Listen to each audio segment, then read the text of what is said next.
Hello everyone, welcome to Turbo Boost Mode Activate. What better way to start this off by going into favorites for the release here. And you're simply going to click Xtreme Turbo Boost, and you're going to utilize this whenever you want to run games such as the Thomas Wave, Dreamcast, Naomi, and other intensive games. And then what better way to go back to 1982 than a Rubik's Cube? Bam! Once the Rubik's Cube is loaded, you can either play it if you so choose to, by simply clicking start, and then you could rotate it with all the buttons here. And use your D-pad to do that if you still want to choose it. But you have the memory committed here right now. So we have Turbo Boost Mode Activate active. Now we can go back into our games here. And we're going to load 18 Wheeler as our first game. Utilize, of course, Turbo Boost Mode Activate. I suck at this game. Actually, I own this game on Dreamcast and just let it sit there on the shelf collecting dust. But it actually is an ingenious game.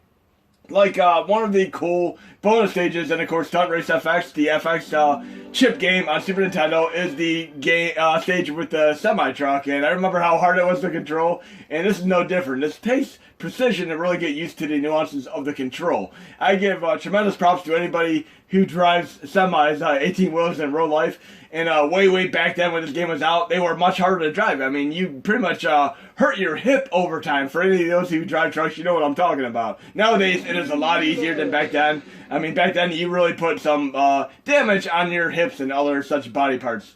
But in any case, we're loading this, and we're going to let it go into a track mode, because I suck at this game. And how many other games do you know that you've had in your collection that you just let sit there and collect the dust because you never really played them? Another example of this would be, of course, Military Madness on TurboGrafx 16.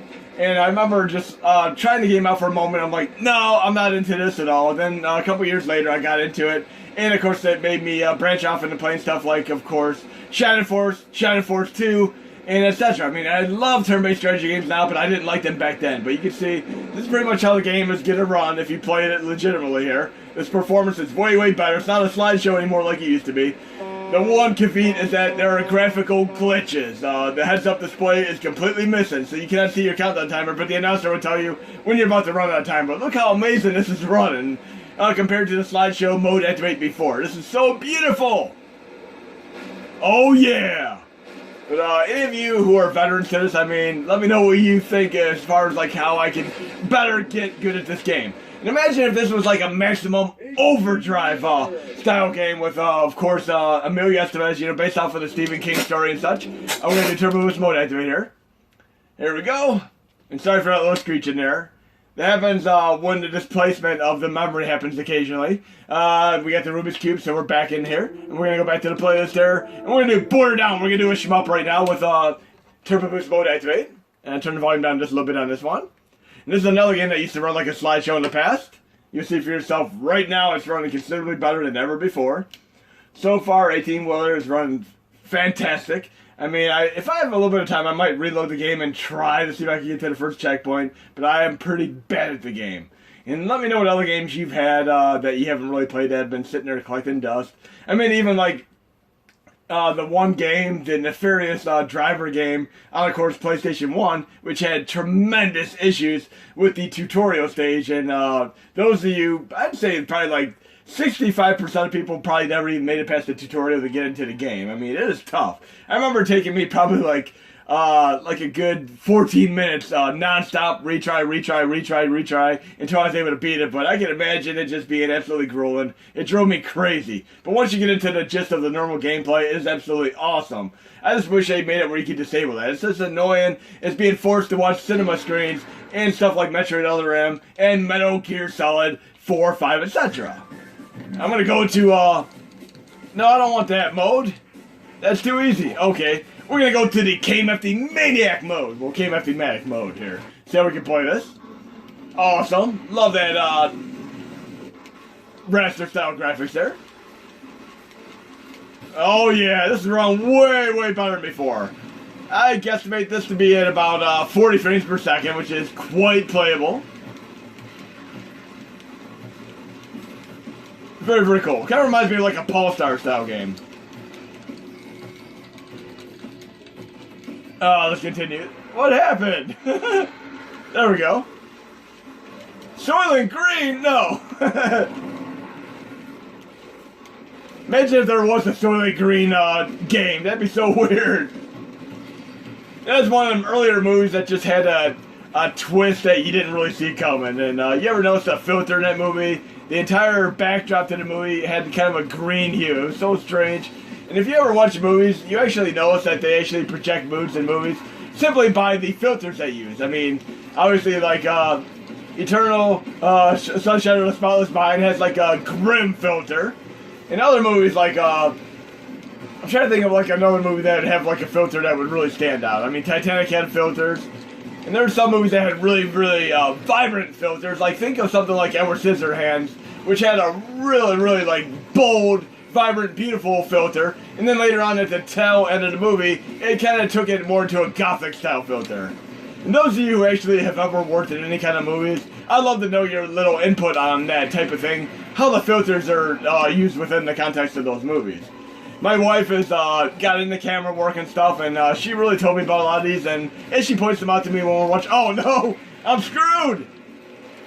Come on, Gradius 5. But yeah, she told me about how they use these filters to really project moods, and I thought it was pretty cool as hell to know that. Okay, we're gonna do the Turbo Boost mode activate again here. Again, border down for the win! Turbo Boost mode activate, run it, and once we hit the Rubik's Cube, again, we can play it, or we can do another game. Again, I'm doing some games that people requested right now. Let's go to my playlist here. What else we have? Somebody actually wanted to see if we could run Zombie Revenge, so we'll do that real quick. And the drawback to run Dreamcast, Thomas Wade, Naomi games is that you might have a caveat as far as like with 18-wheeler where you have the missing graphical display heads up.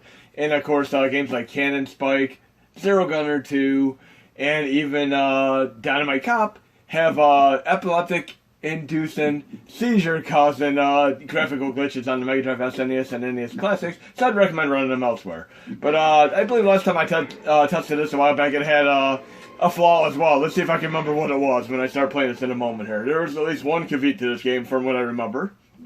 But I love this game because it's like playing Resident Evil without having to track down any limited ribbons. It is just straight up action from beginning to end. And let's see how this plays. Okay, from the get-go, I'm pushing right and moving up. I'm pushing left and moving down. Up and moving right and down and moving left. So that's obviously going to be an issue. I'm going to go into controls here. It kind of reminds me of playing Tony Hawk, doing goofy controls, or even Skate or Die goofy controls. We're going to go into input here and analyze this real quick. To the user... Actually, I'm on quick menu controls, not input. We're going to do it through controls. Input is global and permanent. This is actually, if you change something here, it will typically revert the moment you leave the game. So let's go down here. I'm using my left analog and everything was reversed. So analyzing that, if it's all reversed, left is right and right is left, and up is down and down is up, that would mean that these axes for 1 and 2 need to be completely reversed. So we're going to basically replicate these backwards, and that should work. So we're going to do 2 minus, 2 plus, 1 minus, and 1 plus. That should technically work. Let's see. Again, when I leave the game, it's going to revert. But resume. And it seems to be working so far. Let's try to get through a little bit of this awesome game. And this game came out when zombies were not really all too popular. I mean, zombie phases come in waves. I mean, Walking Dead is the more common recent one. But Dawn of the Dead remake was another time that things got zombie-fied for a little while. And then Return of the Living Dead 3 was one of my absolute favorite ones. That was a great campy dark comedy movie. We need a machine gun here. There's my machine gun. Oh, that was great. Let me get my, I will do a machine gun. Yeah. Oh yeah. Running pretty nicely here. We got a couple more user on request games here. Oh no, I'm on fire. Okay. No, maybe I'll get a shot. What do I want, machine gun or shotgun? No, I'll just go in here for now. Shotgun's awesome though, especially when you're playing Call of Duty. Oh, look at that. I almost always hit the innocent bystander, but this hill bullets just worked out well. Okay, let's get through here real quick. Oh no, more. No problem. Oh no. We got this. Still saved her, even though I got knocked down. I fell down. I need my shotgun here. Here, take this. Take what? One with golden eyes set to give Golden eyes? Okay. Get myself into this Let's get this weapon. Oh yeah, shotgun mode activated. Let's see what we can do with our shotgun here. Running very, very nice here, and I like the fact that it is way, way smaller than the ISO version, which if you do not compress into a CHD, it could be anywhere from 800 to 1.1 gigabytes in size, whereas this is barely 80 megabytes in size compressed. This is nice. Oh, Hard Rock Hallelujah. Let's not be too close. Oh, bye-bye. Need more bullets? I will do the old-fashioned way, handgun style. Need a sawed-off shotgun like Bruce Campbell has in Evil Dead. Take this boss out, and then we'll try another game or two that's on the request list. You do it hand-to-hand if we run out of bullets anyway. It's so nice not having to get the ribbons and find the typewriters and such. Even though I do love Resident Evil, I like the fact that this is just straight-up action. And Hard Rock Hallelujah is gone. I just watched that Eurovision movie with Will Ferrell recently. That was a pretty fun movie. I'll give